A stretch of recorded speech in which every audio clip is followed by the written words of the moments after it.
Here are today's top stories. President Ferdinand R. Marcos Jr. urges Filipinos to uphold courage, dignity, and love of country as thousands protest corruption on Bonifacio Day.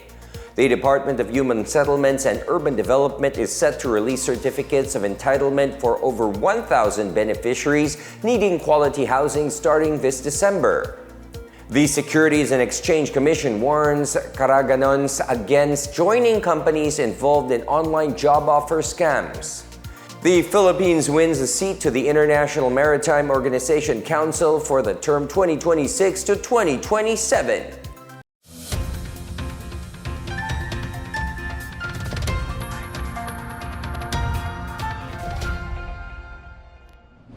This is the Pna Headlines. I am William Theo.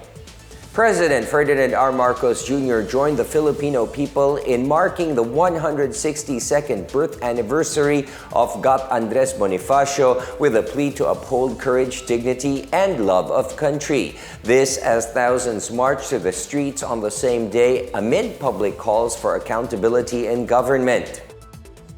In his Bonifacio Day message on November 30, Marcos urged everyone to call into mind Bonifacio's courage and belief in reform, dignity, and equality, which serves as a moral compass for a nation whose governance and public trust are being tested.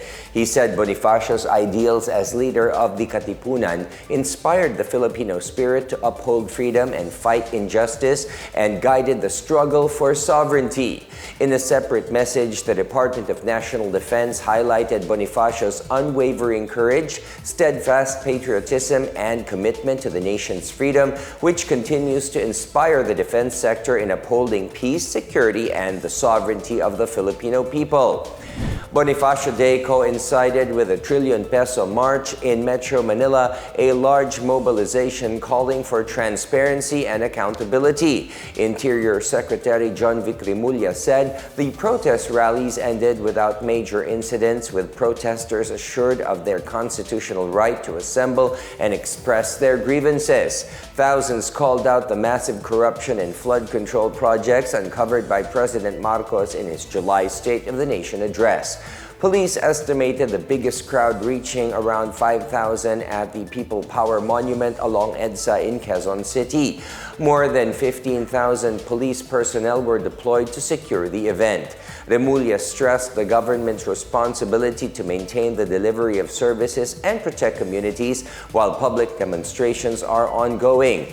Meanwhile, Philippine National Police Acting Chief Lieutenant General Jose Melencio Nartates Jr. hailed the police force for upholding professionalism and restraint amidst isolated attempts to disrupt peaceful activities.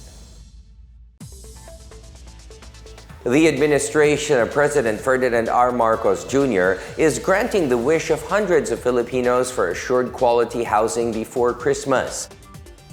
The Department of Human Settlements and Urban Development, or DHSUD, announced that more than 1,000 families can soon secure their certificates of entitlement, or COEs, for residential land covered by presidential proclamations this month. The sites were declared suitable for socialized housing through presidential proclamation numbers 550, 436, and 1538 respectively. A total of 764 beneficiaries from Los Baños, Laguna, 216 from Haro, Iloilo, and 185 from Lucena City will receive their certificates. The DHSUD said the awarding is an early Christmas gift that will strengthen land tenure security for underprivileged Filipinos under the administration's expanded Pambansang Pabahay para sa Pilipino program, or 4PH. For his part, DHSUD Secretary Jose Ramon Aliling said the distribution of COEs advances the government's commitment to make use of idle public lands for public housing. The COEs are set to be awarded beginning this December through early 2026. And in news from the provinces, the Securities and Exchange Commission, or SEC, warns residents of Caraga region against an online job offer scam that tricks victims into paying for fake investments. The SEC office in Butuan City identified the suspected scam companies as Oho Marketing Limited and Oho Digital Marketing Agency, both based in the US and UK. The SEC said Oho Marketing began its operations in June 2025. It said the company lures interested social media users to register to an online link on its Facebook page, Oho Tasking Marketing Limited Philippines. After the registration, recruits must complete a number of online tasks to earn money. The recruits are able to withdraw small amounts from their earning, making them believe that the scheme is legitimate. They are then urged to invest a certain amount and do additional tasks to double or increase their earnings. However, they are prevented from withdrawing their earnings and are tricked into paying more money.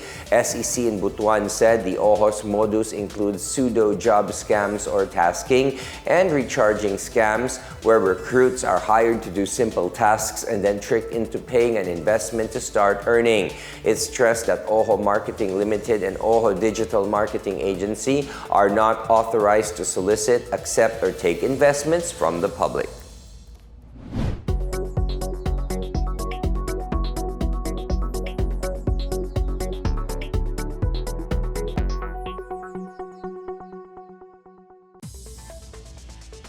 The Philippines has been elected to the International Maritime Organization or IMO Council for the term 2026 to 2027. The Philippines will serve under the IMO Council Category C, along with 19 others that represent states that have special interest in maritime transport or navigation. The Department of Foreign Affairs, in announcing the country's win on Saturday, said the Philippines will continue to promote seas that are safe, sustainable, and supportive of the prosperity of those who navigate them. The IMO Assembly held its election for the new council on November 28 in London, where 40 council members were formally named, including 10 in Category A, or states with the largest interest in providing international shipping services. 10 council members were also named in Category B, or states with the largest interest in international seaborne trade. In a reception before the voting, the Philippine Permanent Representative to the IMO, Teodoro Locsin Jr., emphasized the Philippines' leadership in uplifting global maritime standards through the Manila Amendments to the International Conventions on Standards of Training, Certification, and Watchkeeping for Seafarers. The IMO is a specialized agency of the United Nations responsible for strengthening the safety and security of global shipping and preventing pollution from ships.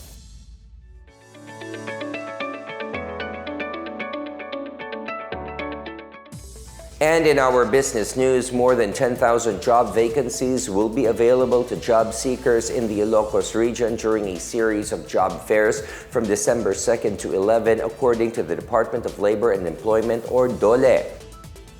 DOLE Ilocos Region Information Officer Jenny Mapile said the job fairs are part of the agency's 92nd founding anniversary celebration and will be held across multiple provinces. The job fair scheduled dates and places were shown in the screen.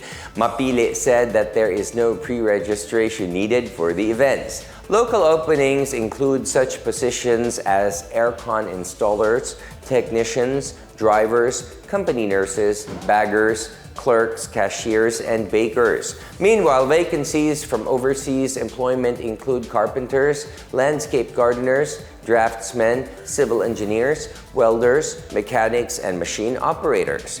Meanwhile, the Halog West Producers Cooperative in Tubao, La Union has addressed losses from pests on its white corn crops by producing crunchy white corn snacks or chichacorn, which has since become their additional source of income. In an interview on Friday, the cooperative secretary and member Vanessa Mapalo said that their group consists of 172 members, mostly farmers and their families, are producing chichacorn since year 2009. Mapalo said their place is abundant with white corn crop and they decided to make the chichacorn since most of their produce encountered losses due to pests. The cooperative initially started as a grocery shop but decided to become a producer with assistance and training from the local and provincial governments, the Department of Trade and Industry, the Department of Agriculture, and the Department of Agrarian Reform. reform. The cooperative received its Food and Drug Administration license to operate and distribute the product. Mapalo said the group earned over 1.4 million pesos gross income from the chichacorn production alone. She added that they grow from a micro-entrepreneur to a small entrepreneur and hopes to upgrade to a medium entrepreneur in the next coming years. And those are the latest and the biggest stories from the PNA Headlines. For more news updates, visit our website pna.gov.ph or our Facebook and X account, Philippine News Agency. You may also watch the PNA Headlines through the Philippine News Agency's YouTube account and via the News and Information Bureau website under PNA News. Stay with us for more news updates, and it is 24 days to go before Christmas. And let us remember, the world needs more empathy, compassion that moves us to listen, to care, and to act for the good of others. I am William Theo. This is the PNA Headlines, bringing you stories that unite the nation.